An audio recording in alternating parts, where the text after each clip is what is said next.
اللہ تعالیٰ نے اس امت پر یہ احسان اور فضل فرمایا کہ انہیں آخری نبی کا امت ہی بنایا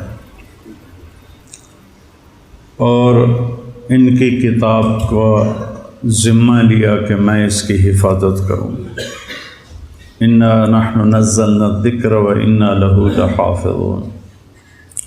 جیسے میرے نبی پر اترا تھا یہ ویسے ہی میرے سامنے پڑا ہوا ہے۔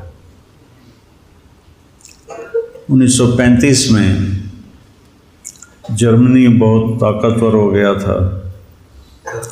وہاں کے پادریوں نے 70 بائبل کے نسخے اکٹھے کیے، 70۔ ان کو جب آپس میں ملایا تو کوئی ایک نسخہ دوسرے سے نہیں ملتا تھا۔ اس میں کچھ اور لکھا ہوا ہے، اس میں کچھ اور لکھا ہوا ہے، اگلے میں کچھ اور لکھا ہوا ہے، اگلے میں کچھ اور لکھا ہوا ہے۔ تو انہوں نے اس پر قیاس کرتے ہوئے قرآن اکٹھا کیا۔ 1935 میں ابھی پریس اتنا عام نہیں تھا تو ہاتھ کے لکھے ہوئے نسخے زیادہ تھے، تو 40,000 قرآن کے نسخے اکٹھے کیے۔ اپنے تو 70 اکٹھے کیے، ہمارے 40,000 اکٹھے کیے، اور سارے کے سارے نسخوں کو انہوں نے کئی سال کی محنت کے بعد جوڑ کے دیکھا، جوڑ کے دیکھا، جوڑ کے دیکھا۔ 40,000 نسخوں میں کوئی فرق نہیں تھا۔ اللہ نے اس کی حفاظت کا ذمہ لیا۔ تورات، زبور، انجیل کسی کو یاد نہیں ہوتی تھی، کوئی اس کا حافظ نہیں ہوتا تھا، اس لیے ان کی نماز میں تلاوت نہیں تھی، تسبیح تھی، جتنی کوئی پڑھ سکے۔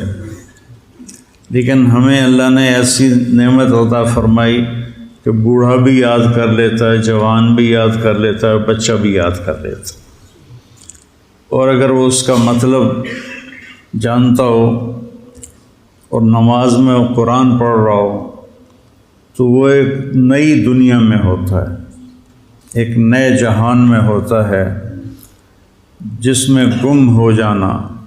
حضرت علی رضی اللہ تعالیٰ عنہ علیہ السلام کو تیر لگا تو انہوں نے نکالا تو نکلا نہیں، تو انہوں نے چھوڑ دیا کیونکہ تکلیف بہت ہو رہی تھی۔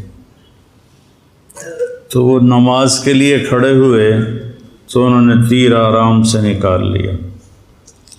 تو نماز کے بعد فرمایا تیر نکال لیا؟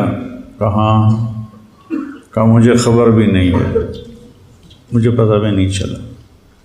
تو نماز ایک میں جب قرآن آتا ہے تو ایک الگ جہان قائم ہو جاتا ہے۔ تو اللہ تعالیٰ نے اس کی حفاظت کا انتظام کیا، اس کے حفاظ بنائے۔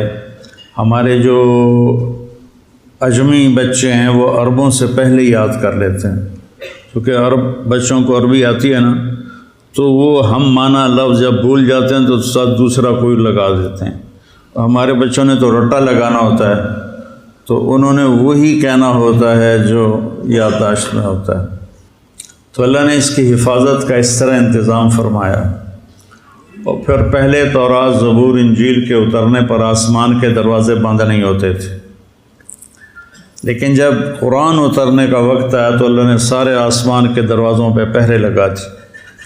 تو اس وقت شیطان اوپر جاتے تھے اور وہاں سے فرشتوں کی باتیں سن کر نیچے آ کے جادوگروں کو بتاتے تھے۔ جب اللہ نے قرآن اتارنے کا نظام چلایا تو آسمان کے دروازے بند اور ان پر پہرے لگا دیے۔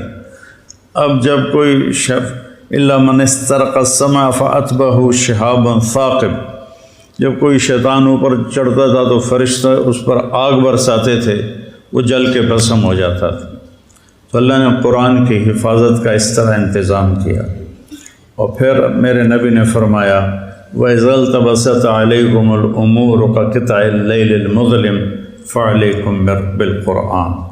جب رات اندھیری کی طرف فتنے چھا جائیں اور ہاتھ کو ہاتھ سجھائی نہ دے تو تم قرآن کو مضبوطی سے پکڑ لیں کہ اس میں کوئی چیز داخل نہیں کر سکتی، نہ نکال سکتا ہے نہ داخل کر سکتا ہے۔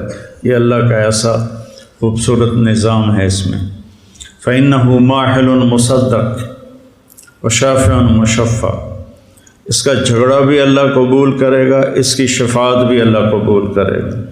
مَنْ جَعَلَهُ أَمَامَهُ قَادَهُ إِلَى الْجَنَّةِ، جو قرآن کو آگے رکھے گا۔ آگے رکھنے کا مطلب ہے کہ اپنے آپ کو قرآن کی زندگی کے تابع کر دے گا۔ قرآن جس زندگی کو بتاتا ہے یہ اس کے تابع ہو جائے گا اور اپنی ساری خواہشات کو اس پہ قربان کر دے گا۔ تو ساقہ الی الجنہ، قرآن اس کا ہاتھ پکڑ کے اس کو جنت میں پہنچا دے۔ من جعلہ خلف ظہرہ، جو اسے پیٹھ کے پیچھے پھیر کر دے گا۔ کیا مطلب؟ کہ قرآن کی زندگی کا پابند نہیں رہے گا اور اپنے نفس کا غلام بن جائے گا۔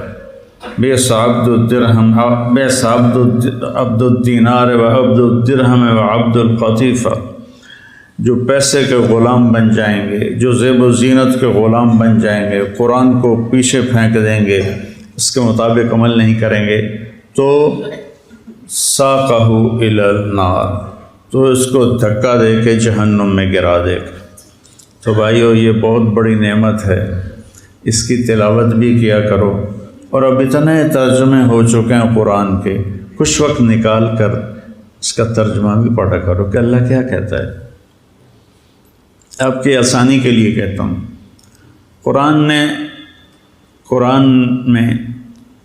99 دفعہ 89 یا ایھا الذین آمنوا آیا ہے۔ یہ صرف اللہ نے ہم سے بات کی ہے۔ یا ایھا الناس سب سے بات کر رہا ہے۔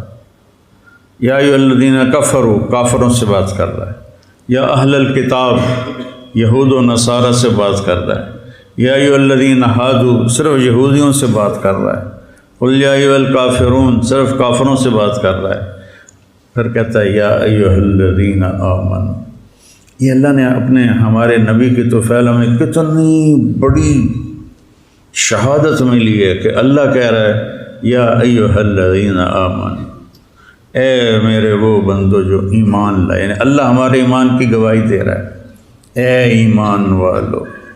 یہ خطاب کسی کو نہیں دیا، یا اہل الکتاب یا ایھا الذین ہادوا، یہ صرف اس امت کو خطاب ملا ہے، اے ایمان والو۔ تو جب اللہ کہتا ہے اے ایمان والو، تو اس کا مطلب ہے کہ صرف آپ سے بات کر رہا ہے، اور اب کسی سے بات نہیں ہو رہی۔ جیسے آپ سارے لوگ بیٹھے ہوئے ہیں، میں کہوں مولی نعمان ذرا میری بات سننا، تو اس کو میں قریب کر کے اس سے بات کرتا ہوں، تو آپ سمجھیں گے کہ اسی سے کوئی بات ہو رہی ہے، ہم سے نہیں ہو رہی۔